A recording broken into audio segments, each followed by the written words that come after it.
മേതീസ് lovely കിച്ചൻ്റെ പുതിയൊരു വീഡിയോയിലേക്ക് എല്ലാവർക്കും സ്വാഗതം. ഇന്ന് നമ്മൾ തയ്യാറാക്കാൻ പോകുന്നത് പാവയ്ക്ക ചേർത്തിട്ടുള്ള 2 റെസിപ്പീസാണ്. പാവയ്ക്കയുടെ കയ്പ്പ് കൊണ്ട് തന്നെ അത് പലർക്കും കഴിക്കാനായിട്ട് മടിയുള്ളതാണ്. അപ്പോൾ നമ്മൾ ഇവിടെ തയ്യാറാക്കുന്നത് കയ്പ്പില്ലാത്ത 2 റെസിപ്പീസാണ്. ആദ്യത്തെ റെസിപ്പി നമുക്ക് തയ്യാറാക്കാം. അതിനായിട്ട് ഞാനൊരു വലിയ പാവയ്ക്കാണ് എടുത്തിട്ടുള്ളത്. അത് കുറച്ച് വലിയ കഷ്ണങ്ങളായിട്ടൊന്ന് മുറിച്ചെടുത്തിട്ടുണ്ട്. അതിൻ്റെ കൂടെ ചേർക്കാനായിട്ട് 2 സവാള എടുത്തിട്ടുണ്ട്. അതുപോലെ ഒരു കഷ്ണം ഇഞ്ചിയും 4 പച്ചമുളകും 2 കറിവേപ്പിലയുടെ തണ്ടും എടുത്തിട്ടുണ്ട്. ഇത് നമുക്ക് ഈ പാവയ്ക്ക ചെറുതായിട്ടൊന്ന് അരിഞ്ഞെടുക്കണം. ഇപ്പോൾ കൈവച്ച് നമുക്ക് വേണമെങ്കിൽ കൊത്തി അരിഞ്ഞെടുക്കാം. ഇപ്പോൾ ഞാൻ ഇവിടെ ഒരു ഫുഡ് പ്രോസസ്സറിലാണ് ഇട്ട് കൊടുക്കുന്നത്. ഇതിലിട്ടിട്ട് വളരെ ചെറുതായിട്ടൊന്ന് പൊടിയായിട്ട് അരിഞ്ഞെടുക്കാൻ വേണ്ടിയാണ്.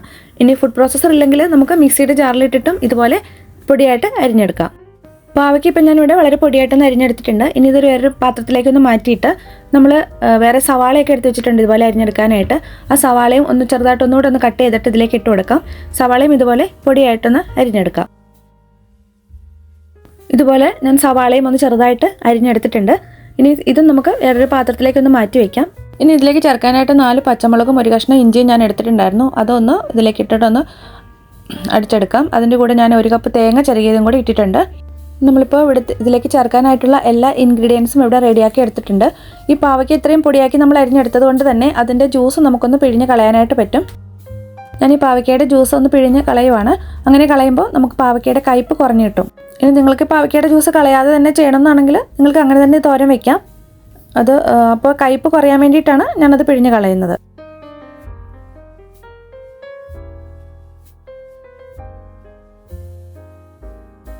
നമ്മളിപ്പോൾ പാവയ്ക്ക ജ്യൂസൊക്കെ കളഞ്ഞിട്ട് ഡ്രൈ ആയിട്ടൊന്ന് എടുത്ത് വെച്ചിട്ടുണ്ട്.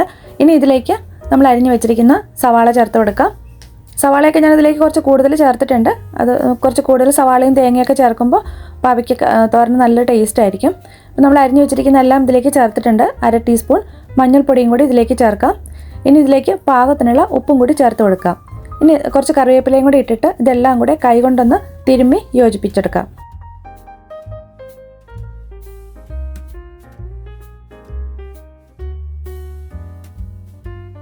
ഇപ്പോൾ നമ്മളിതെല്ലാം നന്നായിട്ടൊന്ന് മിക്സ് ചെയ്തെടുത്തിട്ടുണ്ട്. ഇനി നമുക്കിത് എങ്ങനെയാണ് തയ്യാറാക്കുന്നതെന്ന് നോക്കാം.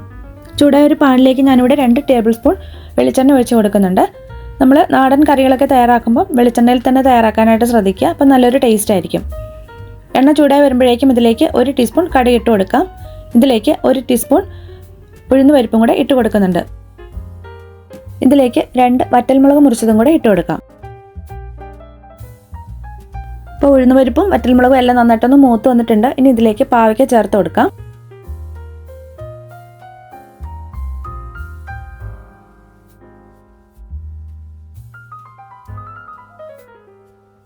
പാവയ്ക്ക ചേർത്തിട്ട് നന്നായിട്ട് ഇതെല്ലാം കൂടെ ഒന്ന് ഇളക്കി യോജിപ്പിക്കാം.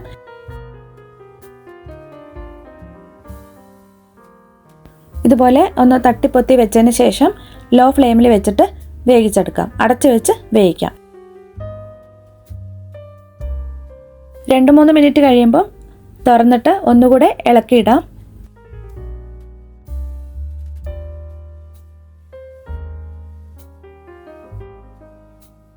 നന്നായിട്ടൊന്ന് ഇളക്കി യോജിപ്പിച്ചതിന് ശേഷം 2 മിനിറ്റ് കൂടെ നമുക്കിതൊന്ന് അടച്ചു വയ്ക്കാം.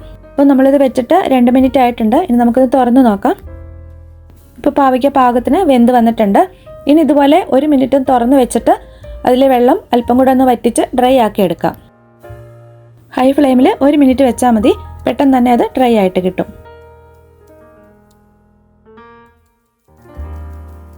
ഇപ്പം നമ്മുടെ പാവയ്ക്ക തോരൻ ഇവിടെ റെഡി ആയിട്ടുണ്ട്. ഇനി നമുക്കിത് സെർവിങ് ബൗളിലേക്ക് മാറ്റാം.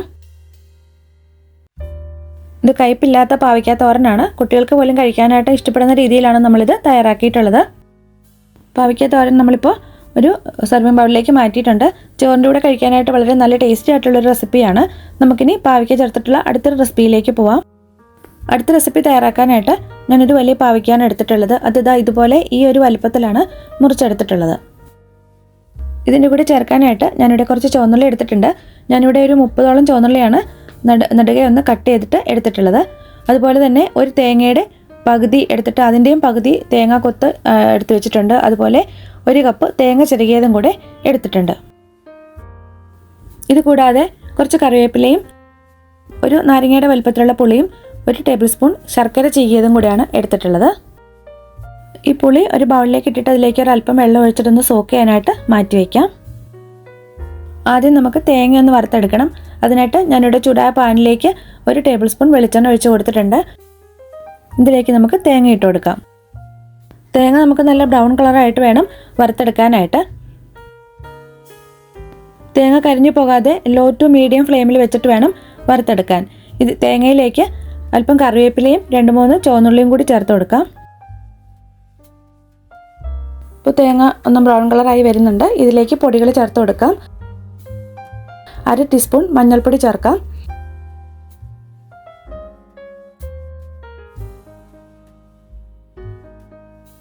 1/2 ടേബിൾ സ്പൂൺ മല്ലിപ്പൊടി ചേർത്ത് കൊടുക്കാം. മല്ലിപ്പൊടിയും മഞ്ഞൾപ്പൊടിയും നന്നായിട്ടൊന്ന് മൂപ്പിച്ചെടുക്കാം.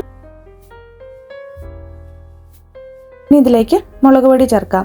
ഞാനിതിലേക്ക് എരിവുള്ള മുളക് പൊടി 1 ടീസ്പൂൺ ചേർക്കുന്നുണ്ട്. അതുപോലെ 1.5 ടീസ്പൂൺ കാശ്മീരി ചില്ലി പൗഡറും കൂടിയാണ് ചേർത്തിട്ടുള്ളത്. മുളക് പൊടി ചേർക്കുമ്പോൾ അത് ഓരോരുത്തരുടെ എരിവിൻ്റെ അനുസരിച്ച് വേണം ചേർക്കാനായിട്ട്. പൊടികളെല്ലാം പച്ചമണം മാറുന്നവരെ നന്നായിട്ടൊന്ന് മൂപ്പിച്ചെടുക്കാം. ഇപ്പോൾ നമ്മുടെ തേങ്ങയും പൊടികളും എല്ലാം നന്നായിട്ടൊന്ന് വറുത്തെടുത്തിട്ടുണ്ട്. ഇനി ഇത് തണുക്കാൻ വേണ്ടിയിട്ട് മാറ്റി വയ്ക്കാം. തണുത്തതിന് ശേഷം നമുക്കിത് അരച്ചെടുക്കാം. ഒരു മൺചട്ടിയിലേക്ക് 2 ടേബിൾ സ്പൂൺ വെളിച്ചെണ്ണ ഒഴിച്ചു കൊടുക്കാം. വെളിച്ചെണ്ണ നന്നായിട്ടൊന്ന് ചൂടായി വരുമ്പോഴത്തേനും ഇതിലേക്ക് നമ്മൾ എടുത്തു വെച്ചിരിക്കുന്ന തേങ്ങാക്കൊത്ത് ഇട്ട് കൊടുക്കാം. തേങ്ങ നമുക്ക് വഴറ്റിയെടുക്കാം. തേങ്ങാക്കൊത്ത് നമ്മൾ ചെറുതായിട്ടൊന്ന് വഴറ്റിയെടുത്തിട്ടുണ്ട്. ഇനി ഇതിലേക്ക് പാവയ്ക്ക ചേർത്ത് കൊടുക്കാം. പാവയ്ക്ക നമുക്ക് വഴറ്റിയെടുക്കാം.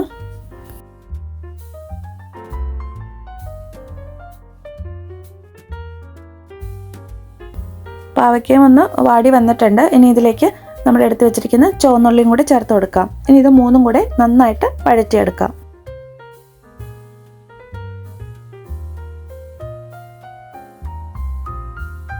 ഇതിലേക്ക് കുറച്ച് കറിവേപ്പില ഇട്ട് കൊടുക്കാം. ഇപ്പം നമ്മൾ വറുത്ത് വെച്ചിരിക്കുന്ന തേങ്ങ നന്നായിട്ട് തണുത്തിട്ടുണ്ട്. ഇനി നമുക്കിതൊരു മിക്സിയുടെ ജാറിലേക്ക് ഇട്ട് നന്നായിട്ടൊന്ന് അരച്ചെടുക്കാം. അപ്പോൾ നമ്മളിത് നന്നായിട്ട് അരച്ചെടുത്തിട്ടുണ്ട്. നമ്മൾ പാവയ്ക്കയും ഇവിടെ നന്നായിട്ട് വഴറ്റിയെടുത്തിട്ടുണ്ട്. ഈ പാവയ്ക്കയിലേക്ക് അരപ്പ് ചേർത്ത് കൊടുക്കാം. എല്ലാം കൂടി നന്നായിട്ടൊന്ന് ഇളക്കി യോജിപ്പിച്ചെടുക്കാം.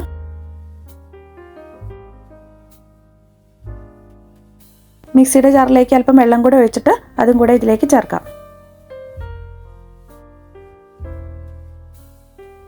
ഇതിലേക്ക് പാകത്തിനുള്ള ഉപ്പ് ചേർത്ത് കൊടുക്കാം. എല്ലാം കൂടി നന്നായിട്ട് ഇളക്കി യോജിപ്പിച്ചതിന് ശേഷം അടച്ചു വെച്ച് വേവിച്ചെടുക്കാം. ഇപ്പോൾ നമ്മുടെ കറി നന്നായിട്ട് തിളച്ച് എണ്ണയൊക്കെ തെളിഞ്ഞ് വന്നിട്ടുണ്ട്. പാവയ്ക്കയും തേങ്ങയും ഒക്കെ നന്നായിട്ട് വെന്ത് ഒക്കെ വന്നിട്ടുണ്ട്. ഇനി നമുക്കിതിലേക്ക് പുളി ചേർത്ത് കൊടുക്കാം. ഒന്ന് ഇളക്കി യോജിപ്പിക്കാം. അതിനുശേഷം ഇതിൻ്റെ പാകത്തിനുള്ള ഉപ്പ് നോക്കാം. ഉപ്പ് ആവശ്യമുണ്ടെങ്കിൽ അല്പം ഉപ്പ് ചേർത്ത് കൊടുക്കാം. പിന്നെ നമ്മൾ എടുത്തു വെച്ചിരുന്ന ശർക്കരയും കൂടി ഇതിലേക്ക് ചേർത്ത് കൊടുക്കാം. എല്ലാം കൂടെ നന്നായിട്ടൊന്ന് ഇളക്കി യോജിപ്പിക്കാം. ഇതിലല്പം ഉപ്പ് കുറവാണ്. ഞാനിപ്പോൾ കുറച്ച് ഉപ്പും കൂടി ഇതിലേക്ക് ചേർത്തിട്ടുണ്ട്. എല്ലാം കൂടി നന്നായിട്ട് ഒന്നും കൂടെ ഒന്ന് മിക്സ് ചെയ്തിട്ട് ഒന്ന് തിളച്ച് വരുമ്പോഴത്തേക്കും നമുക്ക് സ്റ്റവ് ഓഫ് ചെയ്യാം.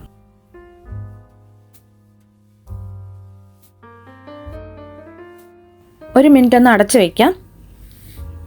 ഇപ്പോൾ നമ്മുടെ പാവയ്ക്ക തീയൽ ഇവിടെ റെഡി ആയിട്ടുണ്ട്. എണ്ണയൊക്കെ തെളിഞ്ഞ് വന്നിട്ടുണ്ട്. ഇതിലേക്ക് കടുക് താളിച്ച് ചേർക്കാം.